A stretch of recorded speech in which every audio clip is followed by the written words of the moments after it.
Shalom, saudara-saudara terkasih dalam nama Tuhan Yesus Kristus. Pada sore hari ini saya mau menyampaikan firman Tuhan dari kitab Keluaran pasal 20 ayat yang ke-14. Begini firman Tuhan dikatakan, jangan berzina. Demikianlah firman Tuhan. Bapak, Ibu, dan saudara-saudara terkasih dalam nama Tuhan Yesus, tema yang mau saya angkat, jangan berzina dan jangan merusak tubuh Kristus Yesus. Baik, saudara-saudara terkasih dalam nama Tuhan Yesus Kristus, pertanyaan Alkitab untuk saudara, apa itu zina?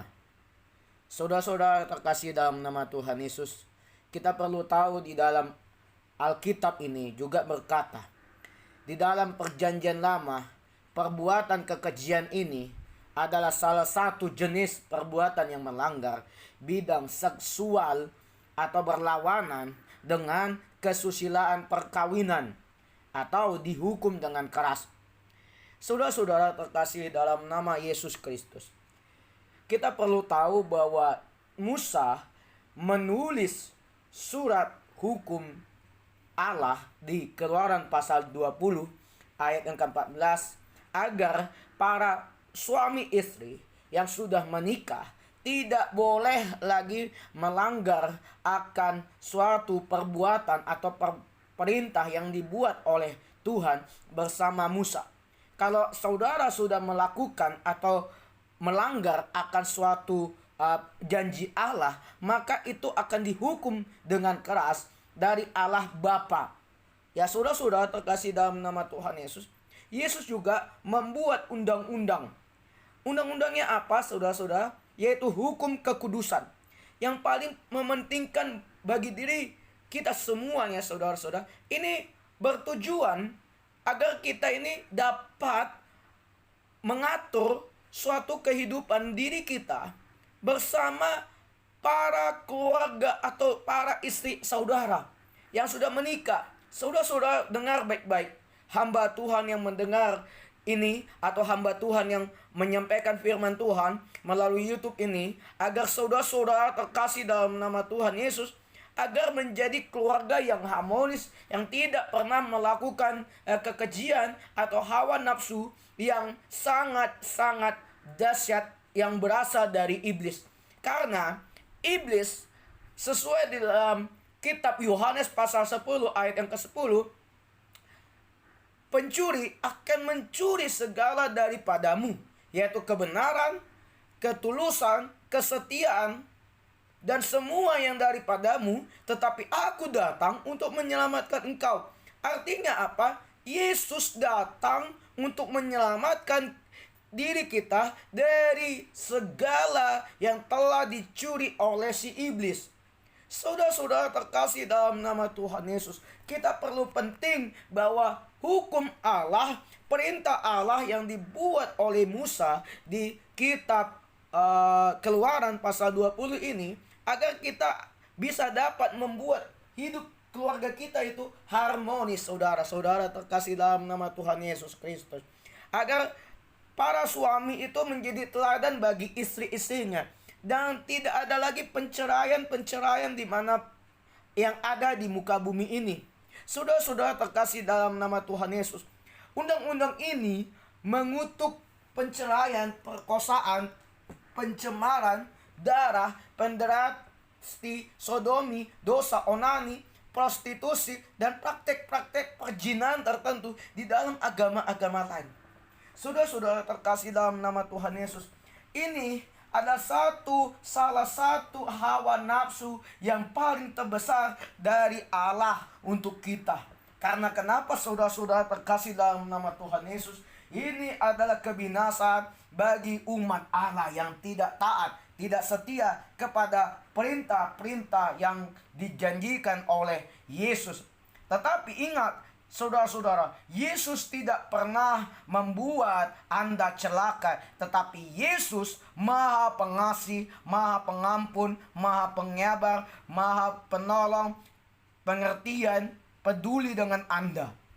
Tetapi saudara-saudara, pertanyaan saya, benarkah hati Anda lebih mengasihi kebanding dengan Tuhan, Tuhan pasti menolong, Tuhan pasti mengasihi engkau. Tetapi ingat saudara, engkau telah membuat zina atau melakukan dosa yang kau buat dalam hidupmu, maka hati Tuhan, yaitu Yesus Allah yang esa itu, menangis di surga itu melihat tingkah laku yang kita lakukan.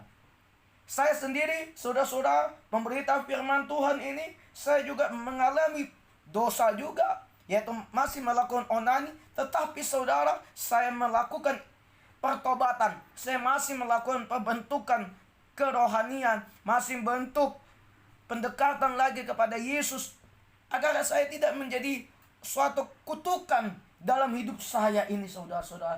Tetapi saudara-saudara, saya percaya bahwa saudara-saudara tidak pernah melakukan hal demikian, saudara-saudara terkasih dalam nama Tuhan Yesus. Ada dua ungkapan penting di dalam PB mengenai Artaxerxes dan Cornelia. Ini dalam bahasa Yunani, ya saudara-saudara. Jadi ungkapan atau perkataan ini sangat awal pertama jarang ditangkap atau dimengerti akan suatu arti asalnya sebagai kenajisan ibadat yang dilanggar oleh manusia. Dan di depan Tuhan itu, benar saudara-saudara, itu menjadi kenajisan. Maka kamu melukai hati Tuhan dalam hidup saudara-saudara terkasih dalam nama Tuhan Yesus. Pada umumnya saudara, kata zina ini dipakai untuk menunjukkan kejatuhan asusila keagamaan pada zaman Helenis. Ya, saudara-saudara, kita pada zaman itu memang masih menggunakan susila. Tetapi sekarang saudara-saudara, kalau kita sudah percaya Yesus, kita sudah percaya iman dengan Allah yang esa, Allah yang Tritunggal, Allah yang Maha Tinggi, maka itu jauhkan namanya perjinahan yang dalam melakukan hal-hal kefasikan dalam diri saudara. Sebaliknya kata proneia dipartasi untuk pengertian pelanggaran perintah dari Allah, saudara-saudara terkasih dalam nama Yesus. Jadi saudara-saudara terkasih dalam nama Yesus Allah yang baik, Musa menuliskan surat Keluaran pasal 20 ayat yang ke-14 bertujuan agar membuat umat manusia sadar akan kesalahan, kefasikan, kenodaan, kenajisan, kedosaan yang telah mereka lakukan, yaitu perzinahan, poligami, dan mengikuti hawa nafsu lainnya, saudara-saudara. Bukan hanya percabulan, tetapi penyembahan berhala, berdoa di atas kuburan. Itu salah satu kesalahan yang fatal dalam hidup saudara. Tetapi ingat, maupun Anda berdosa yang telah engkau lakukan, seperti jangan kita berbuat kekejian, seperti zina, berhubungan seks, percabulan, karena itu sangat melanggar akan dosa atau membuat hati Tuhan jadi marah kepada saudara. Jadi murka Allah memang nyata bagi orang-orang kefasikan. Maka nyatalah firman Tuhan Roma pasal 1 ayat yang ke-18. Mari kita buka sama-sama Roma pasal 1 ayat yang ke-18. Ayat yang ke-18 berkata demikian begini saudara-saudara. Sebab murka Allah nyata dari surga atas segala kefasikan dan kelaliman manusia yang melindas kebenaran dengan kelaliman. Saudara-saudara terkasih dalam nama Tuhan Yesus, ayat yang ke-18 berkata demikian, kefasikan dan kelaliman manusia.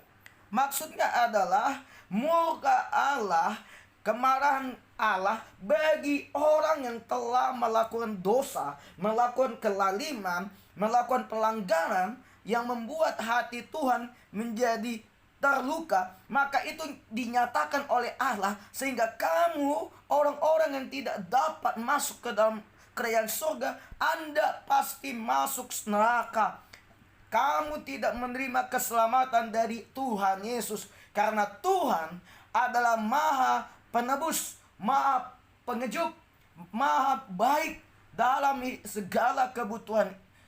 Hari ini saudara-saudara, Mari kita bertobat, kita akui segala dosa-dosa yang telah Tuhan nyatakan di kayu salib di hari Jumat dan hari Minggu kemarin, saudara-saudara, yang telah kita merayakan hari kematian dan hari kebangkitan. Itulah tanda kepenebusan Tuhan, keselamatan. Itulah bukti kasih Allah yang nyata, saudara-saudara terkasih dalam nama Yesus. Yohanes pasal 3 ayat yang ke-16, begini firman Tuhan dikatakan, karena begitu besar kasih Allah akan dunia ini, sehingga ia telah mengaruniakan anaknya yang tunggal, supaya setiap orang yang percaya kepadanya tidak binasa, melainkan beroleh hidup yang kekal.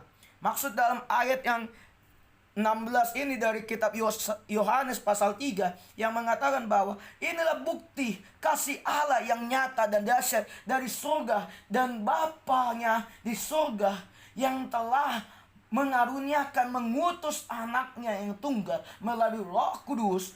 Roh Kudus itu sendiri memberikan anak melalui darah Maryam, darahnya Maria. Roh Kudus memberikan anak yang kudus, anak yang tidak bercela, anak yang tidak bersentuhan, tidak berhubungan badan dengan suaminya Maria bernama Yusuf. Tetapi justru Bapanya di surga mengutus Roh Kudus untuk memberikan sebuah anak yang tunggal. Bapa itu mengutus turun ke dunia agar anak yang dilahirkan oleh Maria ini untuk menyelamatkan semua umat manusia dari segala dosa-dosa, segala kefasikan, segala ketakutan yang ada pada diri saudara-saudara yang terkasih di dalam nama Yesus. Dan ingat saudara, jangan melakukan perzinahan, karena Allah sudah sakit berdarah di kayu salib untuk kita. Sudah mati dia, sudah disiksa berdarah. Kita tidak begitu kasihan terhadap dia. Mari saudara, kita bertobat di dalam nama Yesus.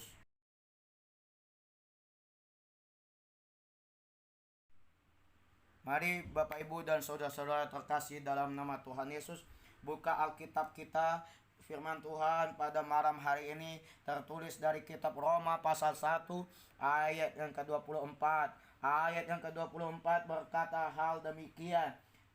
Karena itu Allah menyerahkan mereka kepada keinginan hati mereka akan kecemaran, sehingga mereka saling mencemarkan tubuh mereka. Demikianlah firman Tuhan yang dikatakan. Ayat yang ke-24 berkata demikian, mencemarkan tubuh mereka. Mari saudara-saudara lihat Alkitabnya, ayat yang ke-24 itu di garis bawah yang mengatakan mencemarkan tubuh mereka. Mencemarkan tubuh mereka. Lihat di ayat 24 dalam kitab Roma pasal 1. Baik saudara-saudara, saya akan menjelaskan ayat 24 dari kitab Roma ya saudara-saudara. Dari ayat 24 menjelaskan dari kitab Roma, yaitu suratnya Paulus, berkata demikian. Paulus melihat bahwa jemaat-jemaat yang ada di kota Roma melakukan pendosaan, melakukan percabulan, melakukan perzinahan.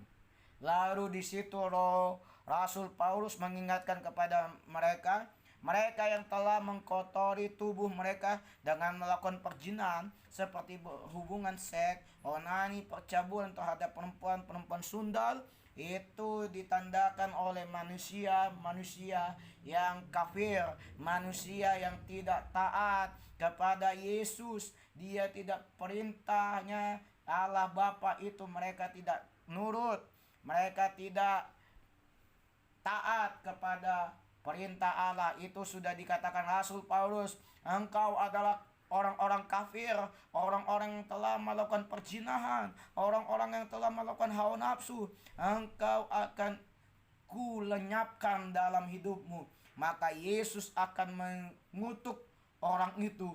Yesus akan membuang orang-orang yang telah melakukan percabulan ke dalam api neraka, dan juga orang-orang itu akan menjadi penghuni-penghuni neraka.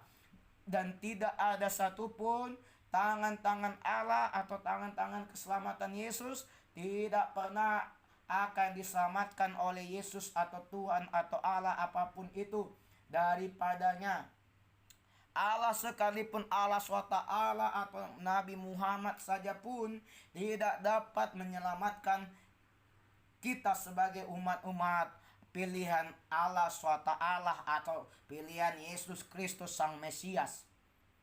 Tidak pernah yang dikatakan bahwa kamu akan mengalami siksa batin, tetapi suatu saat engkau akan bangkit ke surga, maka engkau akan mendapatkan 72 bidadari-bidadari cantik.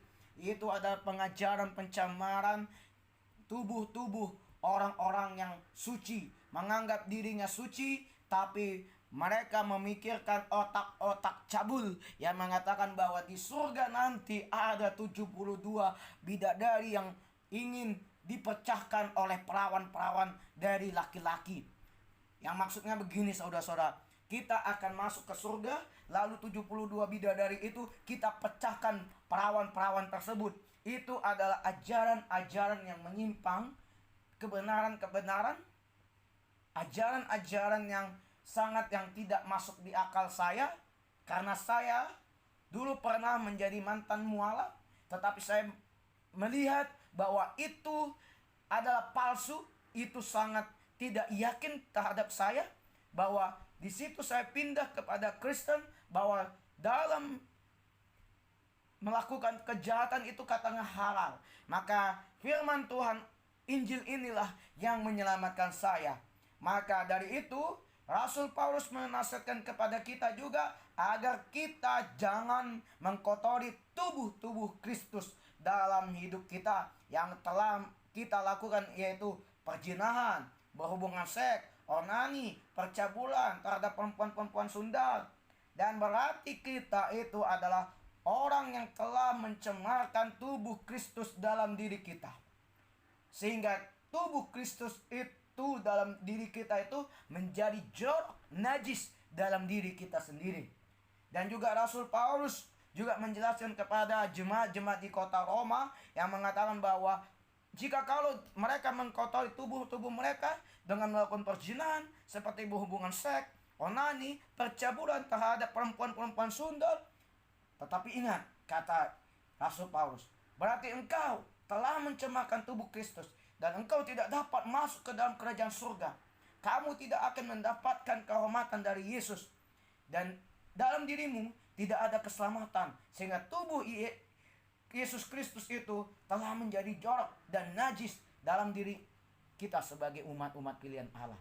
Jadi saudara-saudara terkasih dalam nama Yesus Kristus, kesimpulan dari firman Tuhan yang saya sampaikan pada malam hari ini adalah jauhilah perzinahan dan jangan berzina. Jagalah kekudusan dalam diri Anda sekalian. Terima kasih, Tuhan Yesus memberkati.